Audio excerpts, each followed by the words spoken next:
Bonjour à tous, bienvenue, nous sommes au salon Maison et Objets. Oui, on y vient 2 fois par an. Là, eh bien, c'est la session de rentrée. Vous voyez, regardez, je suis au photocall. Ce petit fauteuil fait un peu mal aux fesses, mais à l'intérieur, on va avoir des choses beaucoup plus confortables. Et alors, tenez, regardez, petit signe des temps, eh bien, nos badges ne sont plus dans des pochettes en plastique comme les autres années. Non, c'est du carton recyclable. Voilà, on voit que les choses changent. Et peut-être que ça va se traduire aussi dans les nouveaux designs. Je m'appelle Martin Roland, je suis le cofondateur de Merle, qui est une maison d'édition française basée dans les Pays de la Loire, qui fait du mobilier, des assises 100% françaises et sans plastique. Alors c'est quoi l'esprit dans lequel vous avez conçu vos meubles? Moi je vois qu'il y a de mélange de matières et de la modularité aussi. Oui, absolument. Alors donc nous, notre objectif, c'est d'associer à la fois la technique et le design et de dire qu'on est aujourd'hui en mesure de proposer une offre qui est à la fois esthétique, le plus responsable possible et modulaire. Donc aujourd'hui, Merle fabrique des assises. Notre pièce phare, c'est le fauteuil Galatée que vous voyez là, qui existe en version fixe et en version pliante. Et quand il est plié, il tient dans un tube de 20 cm de diamètre. Il tient comme ça? Oui, exactement, ouais. C'est ça. Donc ça, c'est l'armature pliée suspendue. D'accord. Et vous avez dit donc éco-responsable. Est-ce que vous pouvez un peu développer? Alors, donc Merle, notre nom, on porte notre nom en fait cette valeur-là, puisque le merle c'est le nom d'une petite algue bretonne, et on fait des meubles sans plastique et de la recherche pour supprimer toute la pétrochimie de nos mobiliers, parce qu'on trouve que l'océan est plus beau sans plastique et nos fauteuils aussi, quoi. pour la faire simple. Donc, voilà. Donc, nous, tout est français, quasiment exclusivement dans les Pays de la Loire. On a la traçabilité quasi totale sur toutes nos pièces, voilà, et toutes nos pièces sont numérotées. Et ça fait partie aussi de l'ADN de la marque de se dire qu'on travaille avec des matériaux naturels qui sont des matériaux vivants, et ça permet de faire de chaque fauteuil d'une certaine façon une pièce unique qui peut vivre à vos côtés, le cuir qui se détend, les veines du bois qui donnent une esthétique différente à chacune des pièces. Voilà, c'est vraiment ça notre ADN. Beaucoup de nos dessins sont inspirés de créatures marines. Comme Merle, c'est une algue bretonne et tout ça. Ce fauteuil s'appelle Galatée, en fait c'est en référence à un petit crabe qui s'appelle le Galatée qu'on trouve chez nous sur les bancs de Merle et tout ça. Celui-là s'appelle Dory, en référence au poisson, le Saint-Pierre, vous savez qu'il y a une tache noire, un gros cercle sur son corps, voilà. Et la banquette s'appelle Sépia, comme une sèche, parce qu'en fait dans l'armature de la banquette il y a comme un os, voilà. C'est pour l'anecdote.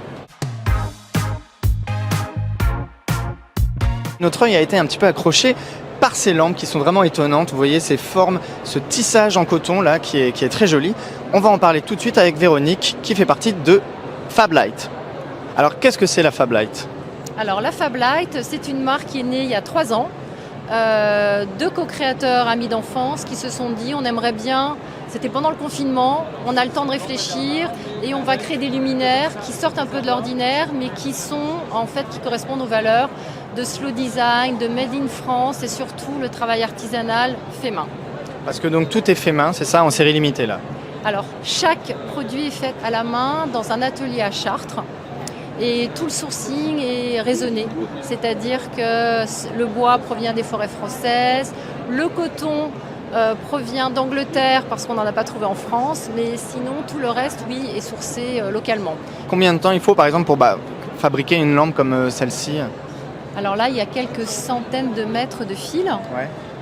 Donc quelqu'un d'expérimenté comme notre créateur Cyril va mettre peut-être entre 3 et 4 heures. D'accord. Rien que pour le tissage. Et il fait ça à la main, donc sur une plateforme qui tourne, un peu comme un potier. Ouais. Il fait tourner son lampadaire et il tisse comme ça. Ah ouais. Nous sommes ici dans le hall spécialisé dans l'artisanat qui s'appelle Craft, voilà, comme son nom l'indique. Et on a eu envie de s'arrêter sur ce stand de vitraux.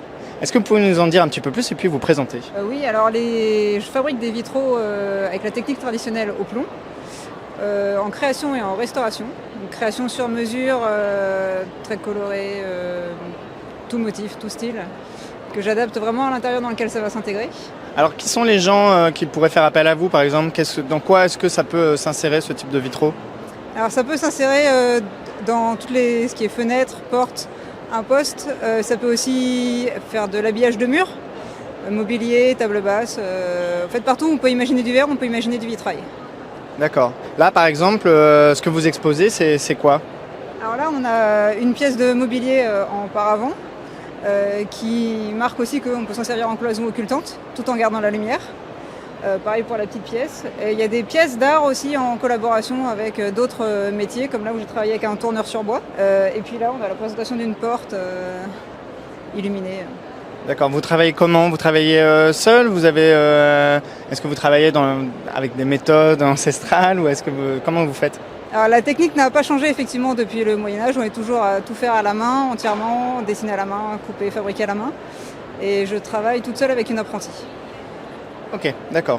Donc c'est des pièces uniques en fait qu'on vient chercher chez vous. Complètement. Elles sont vraiment dessinées sur mesure pour chaque projet, pour chaque intérieur dans lequel ça va s'insérer. D'accord. Vous parlez avec le client en fonction de l'endroit où il veut le placer, de son désir un peu esthétique. Oui, c'est ça. C'est un mélange à la fois ses goûts, de sa décoration, du bâtiment dans lequel ça va s'insérer pour que ça marche vraiment, et puis du besoin de lumière qu'il a, du besoin de transparence qu'il a, ou pas. C'est ce mix-là qui fait que je lui propose plusieurs dessins en fonction de ce qu'il a envie. Toujours, j'allais dire en direct, mais on ne sera pas en direct, mais toujours au salon Maison et Objets et à l'espace Craft dédié aux artisans. Alors, est-ce que vous pouvez nous présenter? Là, on voit vos réalisations, c'est magnifique, c'est pour ça qu'on s'est arrêté. Alors, comment est-ce que vous réalisez ces créations? Alors, je travaille le carton recyclé, c'est du carton que je récupère. Ensuite, j'ai deux techniques, soit j'utilise la dentelle de carton, ou soit j'utilise le carton contre-collé. Donc, dans un sens, j'empile le carton et ici, je le froisse. Et du coup, j'aime bien mélanger les deux techniques et les faire évoluer toutes les deux ensemble. D'accord, vous pouvez leur faire toutes sortes de formes. En fonction de l'ondulation de la cannelure, de l'orientation que je vais lui donner, du carton que je récupère, c'est pas toujours la même cannelure, je peux lui faire plein de choses. D'accord, alors, comment est-ce que vous récupérez ce carton?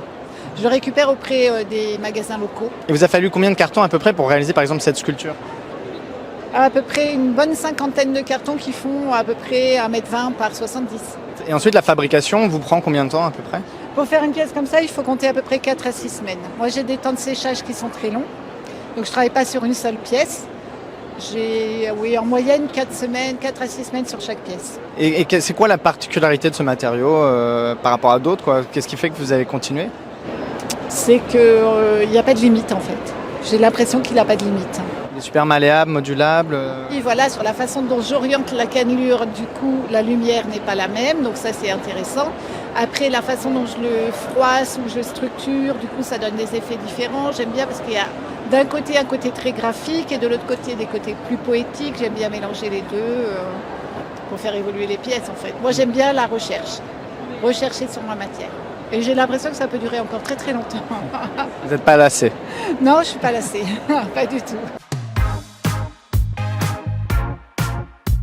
Tout est en céramique. La spécificité, c'est la différentielle des couleurs. Donc on peut jouer sur les niveaux de couleurs, donc les associations de couleurs. On a également du verre qui est peint. Donc vous voyez, ça c'est du verre peint, ça c'est de la céramique.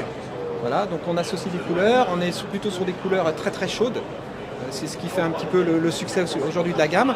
On a également une gamme rétro que vous pouvez voir par ici, où la spécificité c'est de vieillir le produit, c'est-à-dire qu'on arrive à imiter de la tôle en fait, légèrement.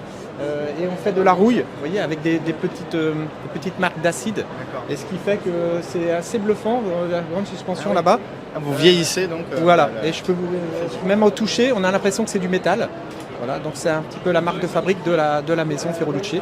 Voilà, pour terminer, on a décidé de vous montrer cette matériothèque qui est à la fois pédagogique et ludique. Pourquoi? Parce que on va voir à partir de quels produits, quels déchets, eh bien, on peut recycler en matière.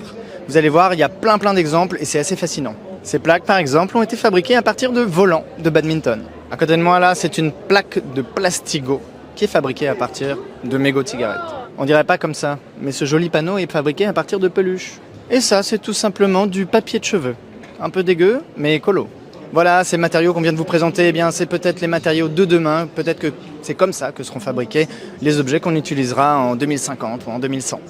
En attendant, vous pouvez nous retrouver sur YouTube la semaine prochaine pour un nouveau reportage.